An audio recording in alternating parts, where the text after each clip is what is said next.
Lemonada.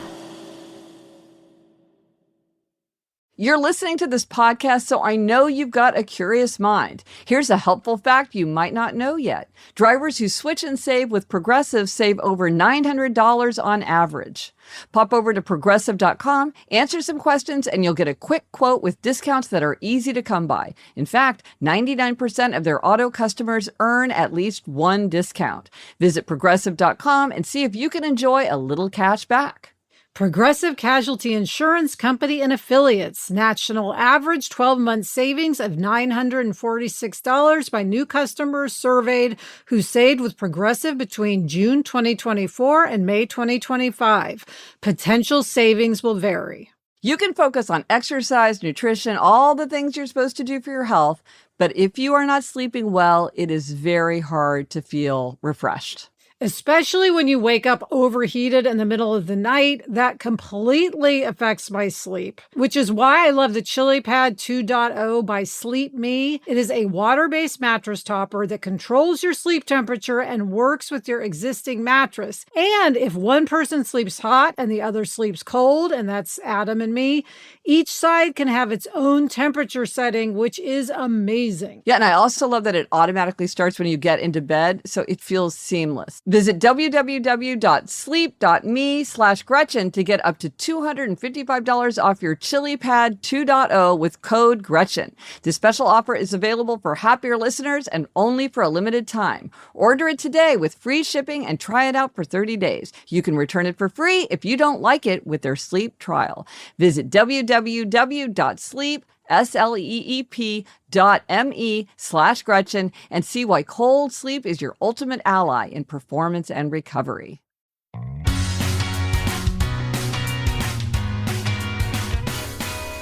Hello and welcome to Happier, a podcast where we talk about strategies and solutions for living happier lives. This week, we'll talk about why you should use Halfway Day as a moment to reflect and perhaps adjust your aims. And we will talk about how abstainers can sometimes be moderate if they want to. I'm Gretchen Rubin, a writer who studies happiness, good habits, and human nature. I'm in my hot little summer home office in New York City.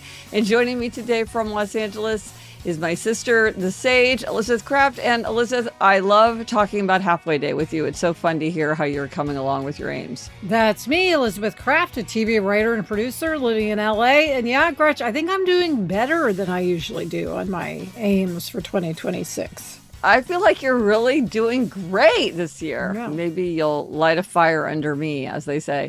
But before we jump in, we have a couple updates. Yes, Anne said, I was just listening to you and your sister talk about your dad.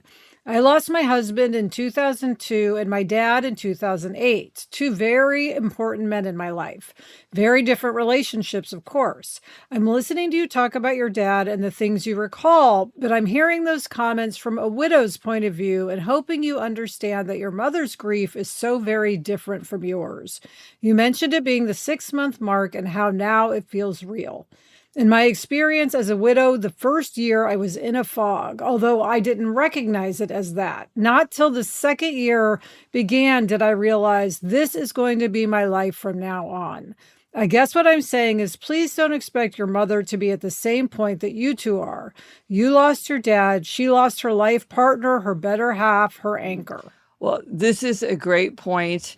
And many, many people have talked about the second year. Yes. This is something that we've heard from many people. I guess the lesson is never think that you're done or that it's behind you or that it's not going to continue to change. That's another thing that people say is that grief is unpredictable. It can happen in waves. It can happen when you least expect it. And it's absolutely true that everyone's having their own experience. I thought there was a lot of food for thought in what Anne said. Yes. Thank you, Anne. And then Amanda said this, and I love this because this is about the 5 senses. She said, I was thinking of you in the 5 senses recently when I got a package in the mail with a big roll of bubble wrap protecting the glass measuring cup inside. It was the sort with big bubbles about 1.5 inches across, and I started to pop it so it would fit better in the trash. As I popped it with my hands, I had a sudden memory of stepping on poppy paper as a kid. My mom always laid it out for us to walk and stomp all over when some came in the mail. I put it on the floor and started to step on it in my sock feet, and the sensation of it popping underfoot was such a memory. It made the memory of those times feel so much more real with the sensation under my feet again. I giggled and stepped on every last bubble. Even calling it poppy paper again made me grin. Another childhood memory a week earlier came again from the soles of my feet. We had a long rainstorm, and I walked out in my bare feet after the rain had stopped and walked in the puddles on the driveway on my way to check the mail. The feel of warm air, humidity with freshly evaporating rain, and the smell of the rain always take me back, but the sensation of warm, rough, wet concrete underfoot made it more vivid than ever before. It has been years since I walked barefoot through puddles in the driveway. The slight splashing of the warm, shallow puddles around my toes was a huge hit of nostalgia. Touch has been an underused sense for me, but it has been unlocking memories in a new and amazing way lately. I love this. Who does not love poppy paper? I will call it poppy paper from now on. I love touch. I absolutely agree. I think for many people, the sense of touch is underappreciated. I love the use of touch to connect with the past as well as to the present moment. It's so beautiful. Yes, and both of what she's remembering, both of those things I remember, stepping on poppy paper and also being barefoot after a rain and warm puddles on the feet. Right. So I really went back in my mind with this letter too. Yeah. And on the subject of neglected sense, if you want to learn about your neglected sense, you can go to my website, GretchenRubin.com, and look for the quizzes. And there's a quiz, what's your most neglected sense? Whatever it is that you want to do to be happier, your senses can help. So I loved that letter. Me too. One more thing coming up. We are coming up to our episode 600, which Elizabeth, this is bonkers. How did we get here? Yes. Every 10th episode is a very special episode, but every 100th episode is an even more very special episode. So what we'd like to do is highlight listeners' responses about what has stuck with you the most? Of the things that we've talked about, what have you put to use? What has resonated with you? What have you found most useful? You know, we can all learn from each other. I think it's interesting for people to know what has worked most for others. Yes. Maybe you'll try something if you hear that a lot of people do it, or it'll just hit you in a different way. Elizabeth, a lot of times, I just don't think we can predict what people are going to really vibe with. Yes. It can be a small thing like look behind you before you get out of a booth at a restaurant. Which people mention all the time. Or something big like raise your hand and volunteer to be the one in charge, you know? Yeah. So let us know at podcast@GretchenRubin.com. We will feature those in episode 600. And now for this week's Try This at Home, and it is to get ready for Halfway Day. So Halfway Day is July 2nd. That is when we are halfway through the year. If you are listening to this episode when it drops, Halfway Day will be coming up for you next week. But look, even if you listen to this later, it's always a good time to stop and reflect. So there's no magic. It's just something that can be done at any time, is often done at no time. So Halfway Day is a good reminder to reflect. But if you missed July 2nd, don't feel like you missed it altogether. Just do it whenever. What's really important is the moment of reviewing your aims, thinking about what you want to do differently, what you want to do better. Maybe you want to cross something off the list. I've done that in the past. So satisfying. Yeah, Gretchen, what we find is that we forget items on the list. So by reviewing it, you just remember, oh, I completely forgot I wanted to take a flower arranging class. Let me look that up. I can get myself all worked up about like a lather of intensity about how much I want something, and then I will just walk away and never think of it again. It's astonishing. Well, let's not go through everyone. Let's just do, because that would take long. We have 26 items each. Let's do some hits and bombs. That's the happier in Hollywood language. That's what you and Sarah do every week, is hits and bombs. Yes. What are some of your hits? Well, hits for me would be gold bracelet. One of my items was get a gold bracelet because I have like no bracelets. I now have two. I got one that's sort of a hard bangle. And then my sister-in-law for my birthday gave me a beautiful gold bracelet. So now I have 2, so I feel very set on my gold bracelets. Good. Now, one of my items is to paint my fingernails twice, a color. I've done it once. Okay. And it was super fun and satisfying. So maybe I'll end up doing that many times, but I've at least done one of the 2. Well, and you're on track because you've done one before halfway day. So now you can do one after halfway day. So you're on track. Also, Gretchen, on my list is to go to 2 Live Talk LA events. That's an organization in LA that hosts events. You've done Live Talk LA. Great organization. They have great stuff. So I've gone to one. I went to see Lena Dunham, Fun. which was fantastic, for her book Fame Sick, which if you have not read, I highly recommend. And then keeping on going with my Fryman Canyon, Gretch, I have on the list to do Fryman once a week. I've been doing it at least once a week, sometimes twice a week. And that just continues to be one of my favorite things in the world to do. Okay, so those are your hits. Those are some big hits. Almost every year, Lisa, you have something that you want to just buy. Yeah. And I like that because I can just do that. Though Yes. sometimes it takes a very long time to get around to it. But then bombs. What are a few of your bombs? Well, Gretch, my biggest bomb is the Wolf Hall slow read. So last year, we all did the slow read of War and Peace with Simon Hazel's footnotes and tangents and loved it so much. And I have been wanting to read Wolf Hall for years. I've started it a couple of times. I started the slow read this year and I was really into it, but I just fell off. And it got to the point where it's too late to catch up. It would no longer be a slow read. I would be trying to race through it to catch up.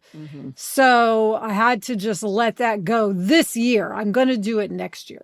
Okay, so a quick question about Wolf Hall. Now, Wolf Hall is really part of a trilogy by Hilary Mantel. Is this a slow read of all 3 or just? Yes. I know that Simon Hazel loves Hilary Mantel. Yes. So this was all 3. This was to read all 3. Yes. Well, I remember one thing that was idiosyncratically perfect about War and Peace is it really did end up being a chapter a day. And there was sort of an aesthetic pleasure of it being just a chapter. Yeah. Do you think that it mattered to you that it was more like pages or something like that for Wolf Hall? Because Wolf Hall doesn't fall so neatly into a year-long read that way. Yes, it was chapters, I think, or sections. Oh, okay. I think also it started on January 1, which was just like so soon after Dad died. I think. Yeah. Oh, that's I true. don't know. I just was so topsy-turvy and upside down that I think I just didn't get into the groove. The thing about War and Peace is since you were doing it, I was doing it, our father was doing it, our mother was doing it for the second time. She's now doing it for the 3rd time. Yeah. We were talking about War and Peace the way people talk about celebrity gossip. So I think there was that feeling of like it was top of mind because it just came up a lot in family conversation. And I was doing this more on my own. So, yeah. But I do want to do it. I absolutely love doing the slow reads. I get so much out of it. So I will do it.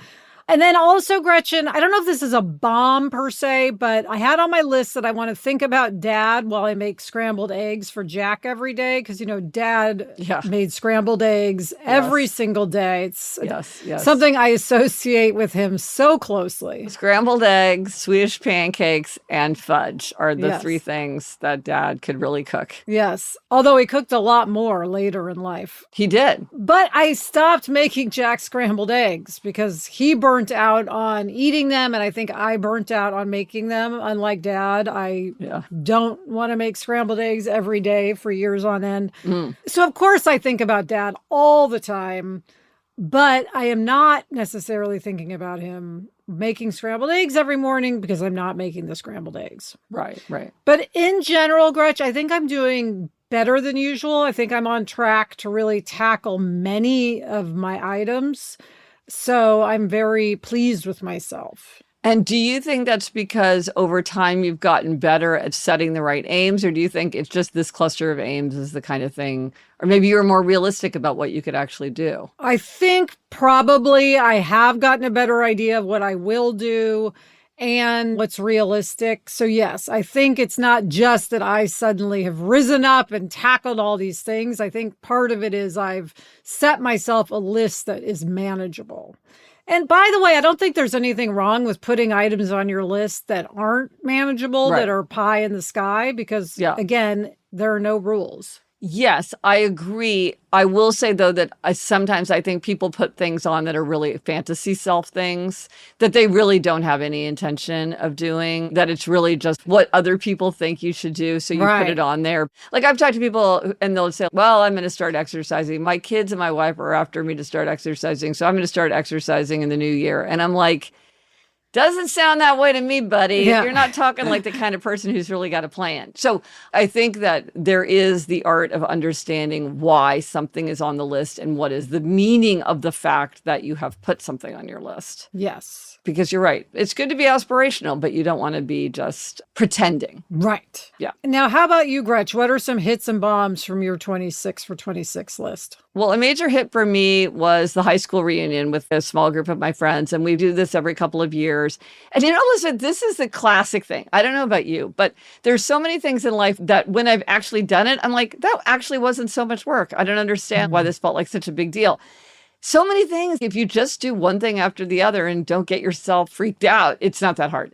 Anyway, for us, I would say the thing about this reunion is it was really committing to the date. As we say, scheduling is life. And once we've said this is the date, everything else fell into place pretty quickly. I would just offer that to other people that are trying to do something. Start with the date. Yes. Because once you have the date, I think that is the most important thing, even more important than the place. Well, and you know what happens, Gretch? I think what happens is people don't want to set a date too far in the future. It's like, oh, we don't want to wait 5 months for this. We'll want to do it sooner. Yeah. But then they don't do it sooner, and then life gets in the way, and then suddenly you're past where that 5 months would have been. Yeah, yes. And just starting the whole process over. So I would say don't be afraid to put that date far in the future. Mm-hmm.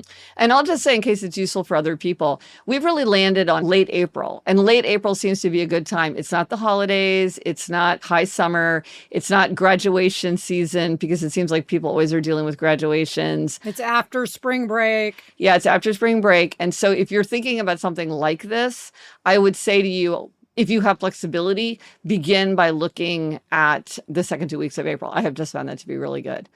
Another hit that I have that I've really enjoyed was, it's Move 26 and 26. We're trying to move more. So I go to the Met, and when I'm in the Met, I just wander around. I just do whatever I feel like. I look at this, I look at that. I wander, I daydream. I just do whatever I want to do. But now, for 10 minutes at the end, I just walk very purposely through the Met. Now, I'm not speed walking because that would be very annoying to people who are at the Met. It's not the vibe. You're not doing mall walking in the Met. Yeah. But I'm walking purposely, like, here I am in the American wing, and now I'm going to the Egyptian wing, so I'm just going to walk there. That kind of walking. So I'm getting this extra 10 minutes of walking in, and I love the feeling at the Met of feeling like, I don't know exactly how to explain it, but there are places that it all feels like it's been occupied by me. And if I don't go to a place for a while, and I feel like this way, like in my own apartment, if there's a room that I don't go into, it starts feeling stale, or like it's floating away, or it's underserved, or it hasn't been incorporated into the whole. I can't really find the right metaphor, but it's like I want to walk through every part of the Met, every room fairly regularly, so I feel like I encompass it all, like that my fingers are all the way through the dough. But it's hard because the Met is really big. And sometimes there's a new exhibit, like the Raphael exhibit. I've been there like, I don't know how many times. I just go there. And then, so I'm not walking through some mezzanine on the American wing because I'm in the Raphael part. So this habit is good because it makes me, I'm like, oh, I'll walk all the way through all the Japanese rooms or whatever. So I really like that. And I get the 10 minutes of walking. And it's just a different way to be in the Met. So I'm really enjoying that. It's funny, Gretchen, because saying you feel like if you haven't been to a room in your house, it's, floating away. Yeah. I can remember such a distinct sensation of going into the living room of our house on Stratford, because we never used the living room. We weren't supposed to use it. It was supposed to keep it nice. So we weren't supposed to go in there and mess it up. I can still sort of feel the atmosphere crackling in that room of it just feeling like it was its own sacred space. Because sometimes I would go play records in the back. Yeah. Well, that sounds very pleasant. So maybe in a way it can feel pleasant that there's something undiscovered or untapped or special. But I often feel like things feel underappreciated. I don't know. So that's good. I am halfway through my ticket 26, which is I want to buy 26 tickets to things. So I have about 13 tickets, but I need to keep it up. That is a big one, Gretch. That's an undertaking. It's not as bad as I thought. It's wonderful. It's as good as I thought. They often cluster too, which is interesting. I'll have a week where I have 2 things. Do you have a favorite thing so far that you've seen? Somebody sent me a ticket to the Whitney Biennale party, if I'm pronouncing that right. And that was very glamorous. It was at the Whitney. It was tons of people. People were dressed in a very interesting way. We saw the art. So that was really great. That sounds great. That was one of my favorites. And then one of my aims is to drop or delegate 8 things. And that's because 8 is 2 plus 6. And I have been doing that.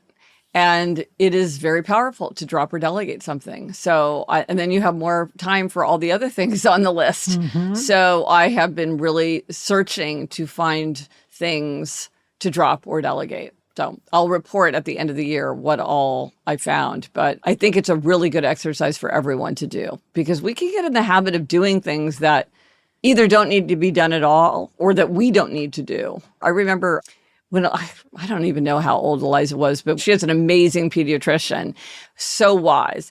And we were just chatting, and I said something like, oh, it's so annoying to make Eliza's orthodontist appointments. And the doctor said to me, well, why isn't Eliza making her own orthodontist appointments? And I was like, that is an excellent question. And I went home and I was like, okay, you take this on. And it was such a relief. That's great. Yeah. And how about bombs, Gretchen? Okay, well, one of my bombs, this is so easy. It's so important. I completely embrace this value. But Elizabeth, as we said, I just 100% forgot that I meant to do this. I have not been rating or reviewing books and podcasts. I just forgot. I forgot that I was supposed to do that. So a reminder to all of us to rate and review books and podcasts. Yeah, because it really does. We really do help the writer or the podcaster. We love that. We love that. And I know that perfectly well. Yes. And I love praising things that I love. I love shining a spotlight on work that I enjoy and trying to help other people find it. I just literally forgot. This is also an example of don't let perfect be the enemy of good. I think a lot of people want to write like the greatest review. Yes. And then they just don't end up writing one because it feels like too much work. You can just say, love this, helps my commute or whatever. Right. I think that's a great point. Right. You want to say something really witty or insightful or perfectly summarize it or something. I find it very hard to describe things. Like if somebody says, what is this book about? I'm always like, I'll just take my word for it, read it. I find that very taxing. But you're right. I should not let the perfect be the enemy of the good. And then, Elizabeth, this is one I want to do this. And I know once I start, I'm not going to want to stop. And that is watching the TV show Girls. Yeah, you got to do it. Do you think I should read Famesick first and then read Girls? Or do you think I should watch Girls and then read Famesick? I think watch first, because then when you read the book, all of these things she said make sense because you've seen the show. Okay, because I have the book and I'm dying to read it, but okay, I'll wait and watch the show. Or start at least. Okay, that's good. And then there were some things that both of us did, Elizabeth. We both did No Spend February. Seems like a long time ago now. I know. Didn't it? It really does. But Gretch, we still, on the bombs, we still need to plan a reading retreat for this year. We do. Something we love so much, and yet we have not planned it. Well, we were hoping that we could tie it to a trip that I was going to make to Los Angeles, but I don't know. We're going to have to manufacture a trip or find a way. Yeah. Well, let us know if you do try this at home and how reflecting on the midpoint day of halfway day works for you. What have you learned? What have you tried? Let us know on Instagram, Threads, TikTok, Facebook. Drop us an email at podcast@GretchenRubin.com. Or as always, you can go to the show notes. This is happiercast.com/592. Coming up, we've got a happiness hack from our listener, Marley. But first, this break.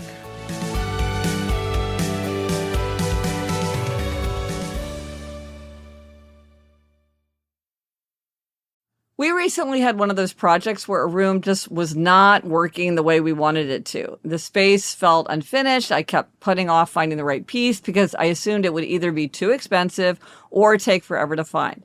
And then I checked Wayfair and was surprised by the selection and the prices. We found exactly what we wanted. And once it arrived, the whole room came together and felt more polished and functional. That is what I love about Wayfair. Whether you're looking for seating, lighting, storage, decor, or something specific for a room refresh, it is all in one place. And with Wayfair Verified, their team of product specialists vets products for quality, functionality, and ease of assembly. I ordered from Wayfair. I often order from Wayfair, and you should too. Ready to upgrade your home for way less? Head to wayfair.com right now to shop all things home and get your space ready for less. That's WAYFAIR.com. Wayfair, every style, every home. Before we got our Skylight calendar, keeping track of family schedules felt like a full-time job. There were texts, sticky notes, things on different calendars, and somehow someone still doesn't know where they're supposed to be. What I love about Skylight is that everything is in one place. It syncs with Google Calendar, Apple Calendar, Outlook, and more, so everyone can see what is happening at a glance. And it's not just about schedules. The tasks feature helps kids build routines and independence, whether it's homework, chores, or brushing their teeth. You can even assign colors to different family members, manage grocery lists, and finally eliminate the excuse of nobody told me. Families are better when they're working together. Right now, Skylight is offering our listeners $30 off their 15-inch calendars by going to myskylight.com/happier.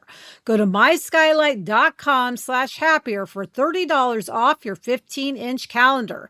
That's myskylight.com/happier. I'm always looking for easy ways to get more protein into my day, especially when I am super busy running from one thing to the next. That's why I've been reaching for David protein bars. What impresses me is that they don't make the usual trade-off between protein, calories, and sugar. My current favorites are blueberry pie and peanut butter chocolate chunk. They really feel like a treat. David's Gold line packs 28 grams of protein into just 150 calories with 0 grams of sugar. The texture is soft and doughy with little chunks and crisps that make it feel much more satisfying than a typical protein bar. And now David is available at Walmart stores nationwide and on walmart.com, where you can try a single bar for just $2.97. Don't take our word for it. Go grab one for yourself. Head to Walmart today to try a bar or stock up on 4 counts of your favorite flavors like blueberry pie and salted peanut butter, sold exclusively at Walmart. Check out walmart.com to find a store near you. And now we have a happiness hack from Marley. Yes, she says, I want to share with you a hack that reminds me of a few that you shared on the pod. Giving something a name. I have decided to name the days of the week to help them feel more manageable as well as whimsical. The challenge with this is that something that can be done at any time often happens at no time. Life often gets busy without me noticing, and we get very little downtime or time at home. I have decided to be more strategic about this. Wednesday is a good day for us to have downtime between busy Monday and a full Thursday. As it is coming into winter in Australia, I have decided to call it Warm Wednesday. It is a day for warm drinks, slow mornings, staying home and being cozy, reading books, sharing poetry, working on our fiction writing, and connecting with each other. I want one day of low expectations. In order to protect my Wednesday, I've decided that the day before will become Chore Tuesday, in which we complete errands and pressing housework. On Wednesday, I will say no to any spontaneous demands. This one day will not get filled with tasks done for other people. Friday is another open day, so this will be Family Friday, another day of connection and low demands, but more focused on spontaneous outings, play, and perhaps a family movie. The busiest days of the week will become Manic Monday and Things Thursday, to accept and lean into the fact that these are the high-demand days. The weekend is open, but could be Something Saturday and Soothing Sunday. I acknowledge that they often have events and are flexible days. I feel better about knowing that Wednesday and Friday will be mostly just for us.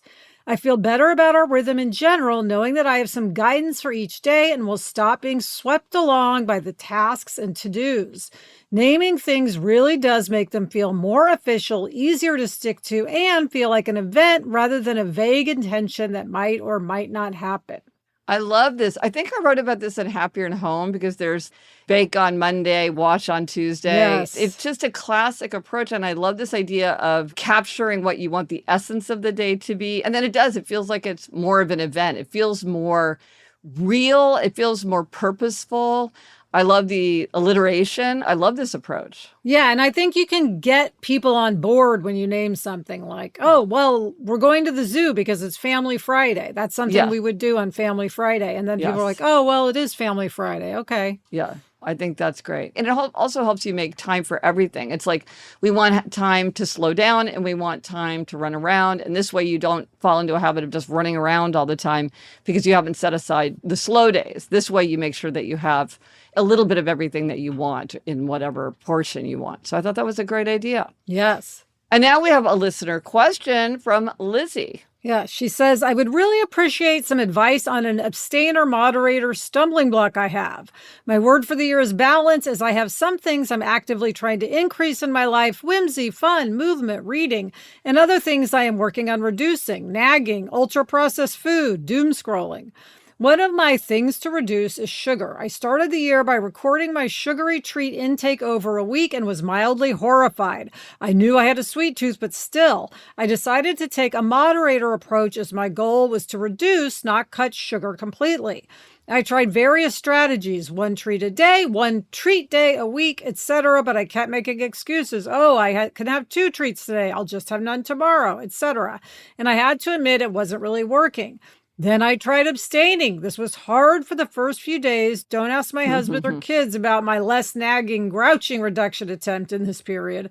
But I did it, and the power of the streak soon got me. I'm an obliger and find a streak to be a powerful tool. I made it to 29 days. But then a chance remark from a friend on their favorite dessert got to me. I felt suddenly absurdly sad that if I continued to abstain, I would never again taste all my favorite sweet things. I wouldn't be able to eat birthday cake with my daughter, share a dessert after dinner out with my husband, or curl up in a comfy chair with a book, a cup of tea, and a favorite chocolate. I fell off the wagon big time. I now feel dispirited at the thought of starting all over again. I wonder if with a moderator approach, I won't regress so much and so hard, as I can still appreciate the sweet foods I love, but I've already proved that I'm not good at moderating. But, and I realize how pathetic this sounds, it genuinely makes me feel sad to think of a life with no sugary treats in it. I think Gretchen has mentioned before her sweet tooth and how abstaining from sugar is the only way she can achieve her balance. Do you have any words of wisdom for me? I do wonder if my obliger nature is hindering me here. My inner expectation is just not cutting it. Well, this is something a lot of people struggle with. A lot of people struggle with this. And one of the preliminary things I would say is, in general, moderation just doesn't work for me. It's something I would say is something a lot of people experience. I think people assume that moderation is easier. Like it's easier to have something sometime than almost never. But for a lot of people, it's actually easier to have it almost never. People like me. Yeah. So that is what it is to be an abstainer. But Lizzie, here is the good news. There is a way to be an abstainer and yet have those special treats. I tend not to do that, but only because I kind of like the hobby of not doing it, but I'll taste something here and there. But for most people, they do want to have a sweet treat sometime. And there is a way to do it as an abstainer that works really, really well. And it's all about having a planned exception. So with a planned exception, you are planning something in advance, then you do it at the time just as you planned, and then you look back on it with pleasure. But that is it. It's an exception. You haven't broken your streak. You've kept your streak. Right. So your streak is still going. This is a planned exception. So could you have birthday cake with your daughter? Yes, you could. You could say, hey, my daughter's birthday is next month. I'm going to have a big piece of her carrot cake birthday cake. That's her favorite flavor. That's my favorite flavor. I'm going to have a piece. It's going to be great. And you have that and you love that. Now, the next day, there's leftover birthday cake in the fridge. Do you eat it? No, you do not. Right? Mm-hmm. Because I'm having a piece of birthday cake to celebrate my daughter's birthday. Oh, I'm at my favorite restaurant and they have amazing carrot cake. It's exactly the kind of carrot cake we serve to my daughter. Do I get a piece? No, I do not, because it is not the special birthday cake for my daughter's birthday. There's a planned exception. It covers a one-time thing. And then you go right back and you haven't broken the streak. This is part of the way that it's set up. You have your streak, and within your streak, you have your planned exceptions, but they have to be very limited. So it's not something like every Sunday or whenever somebody makes chocolate chip cookies or something like that. It has to be something that you really are planning and then you really enjoy it. So it's like, it's our anniversary, it's New Year's Day, whatever. But it can't be something like, it's the holiday season. Yes, that right? can go vastly awry. People go from Thanksgiving to like January 2nd hard. Yes. That's not a planned exception. It has to be something that is truly special. And it's not something that you decide in the moment. Because if you decide in the moment, that's impulsivity. And if you're being impulsive, you're not keeping your word to yourself. You want to keep your word to yourself. With the planned exception, you're planning it. This is part of your plan. And it's part of your plan. And it serves your plan because it's hard to say, I'm never going to eat sugar again. And maybe that'll mean that you just don't do it at all. This way, you have your cake and eat it too. Yes. You have your cake and you don't eat it too, right? And you can set this up anyway. Well, like our father had a grandchild exception. If there was a grandchild who was eating ice cream, baking cookies, giving brownies, he would do it. Yes. But then all the other time, basically, he didn't. Yes. But how often was a grandchild standing there with a cupcake in her hand? Not that often. And so that planned exception worked for him. And I think this works really well with obligers because it sounds like Lizzie's doing really well with the streaks. Yes. Streaks often work really well. So this is a way to have your streak, but also have those planned exception. Yes. This comes up a lot with moderators and abstainers. So anybody who wants to weigh in, please do, because I think this is something that's really interesting for a lot of people. Yes. Okay, Gretchen, now we have a question for listeners. Yes. Now, this relates to a different framework, a different set of distinctions for me, which is the 4 tendencies. And again, if you don't know your tendency, go to GretchenRubin.com and you can look at the quiz and find out if you're an upholder, a questioner, obliger, rebel, and learn all about the 4 tendencies. This is a call about rebels. If you are a rebel or you've been dealing with a rebel, what works? Rebels, what works for you in terms of getting yourself to do something you don't really feel like doing? How do you manage that? If you're dealing with a rebel, whether at home or at work or in life, how have you found ways to work with them successfully and effectively? How do you communicate with them so you don't ignite the spirit of resistance? How do you set things up in a way that makes sense to them? Rebel is an incredibly powerful tendency, but it's more different from the other 3 tendencies. And so I really want to focus in on the rebel experience and explore that. So I would love to hear what people have to say. Yes. All right, Gretchen, coming up, I give myself a scheduling demerit, but first this break.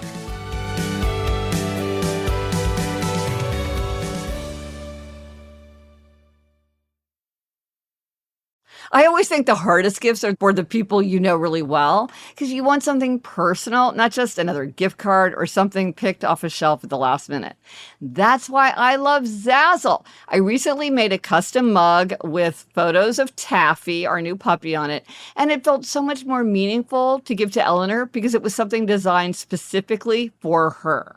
Zazzle lets you take everyday items and turn them into gifts that actually tell a story.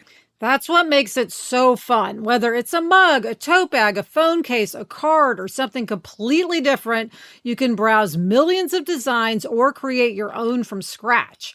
Everything is made on demand, so you can customize exactly what you want without worrying about inventory. More than 30 million customers have trusted Zazzle with their most important gifts. Right now, save 25% on your first order at Zazzle.com. That's 25% savings on your first order at Zazzle.com.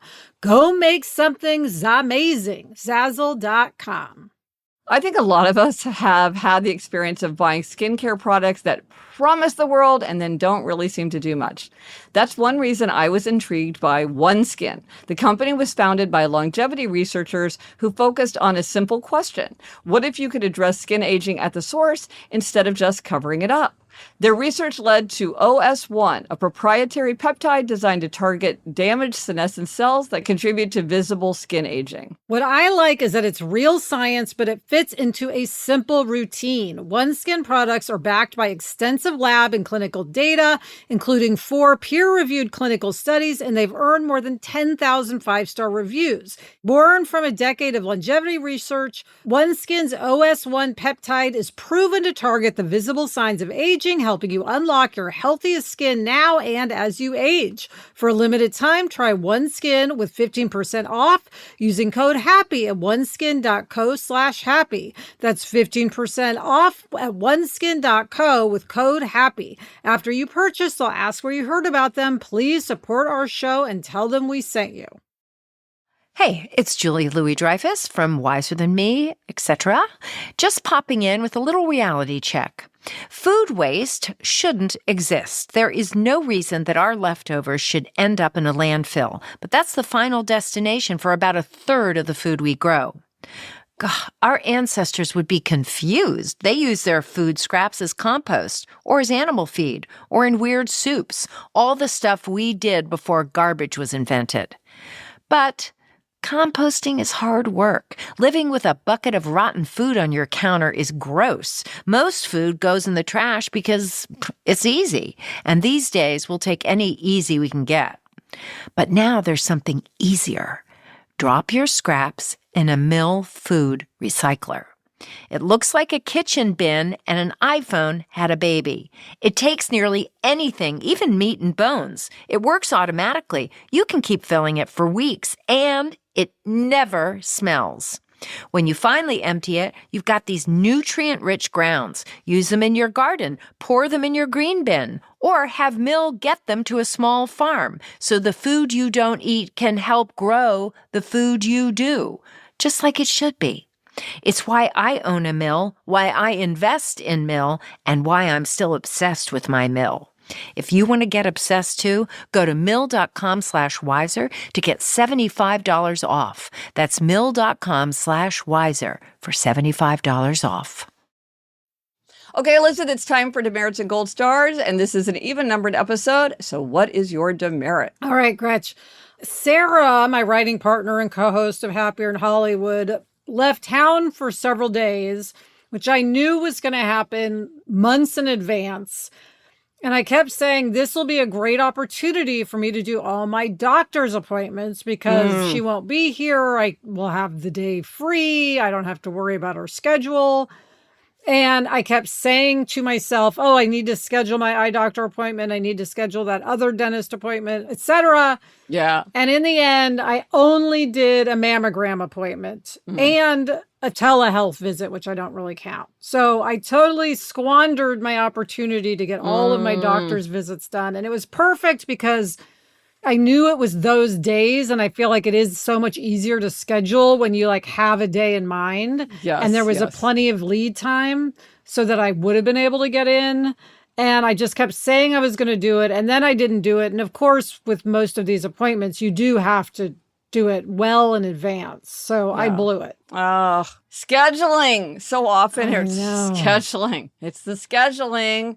Well, we've all done it. Anyway, there's nothing I can do about it now, but I still need to do those appointments. So hopefully I'll report back that at least I've done those appointments, even if not at the ideal time. Good. Okay, Gretch, what is your gold star? Well, I do not think it will be a surprise to anyone that I am giving a gold star to the New York Knicks. New York City is so happy. It's been going on for days and days and days. People are just beside themselves. I was at Game 4 in person. It was amazing. I thought my husband, Jamie, was going to lose his mind. It was so stressful. It was not an enjoyable experience, I will say, moment to moment.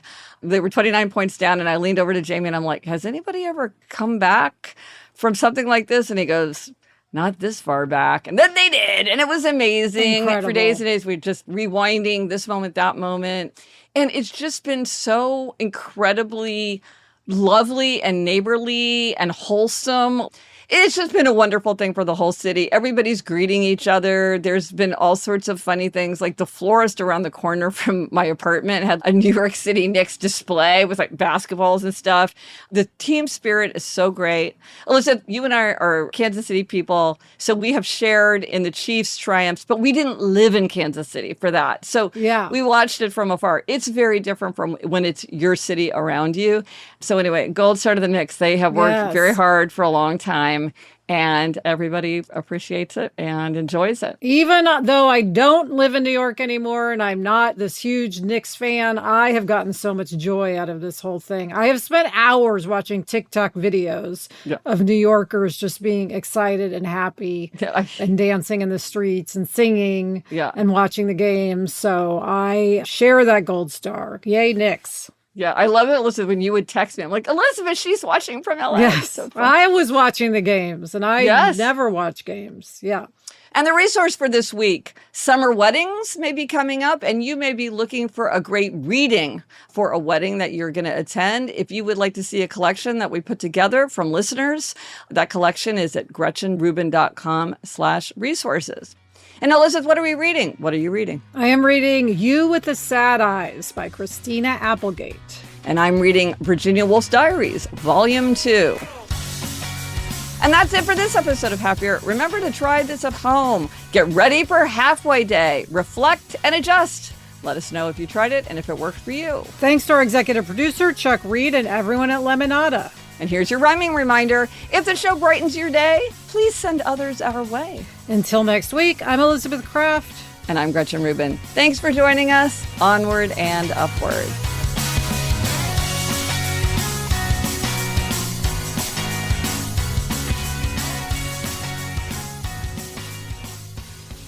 Elizabeth, I'm dying for the reading retreat. This has got to be project one for us to figure this out. Again, it's the timing. I know. It's always timing. I know. And maybe we just don't think of it as being LA based. Maybe it's something else. Yeah, we'll have to think about it.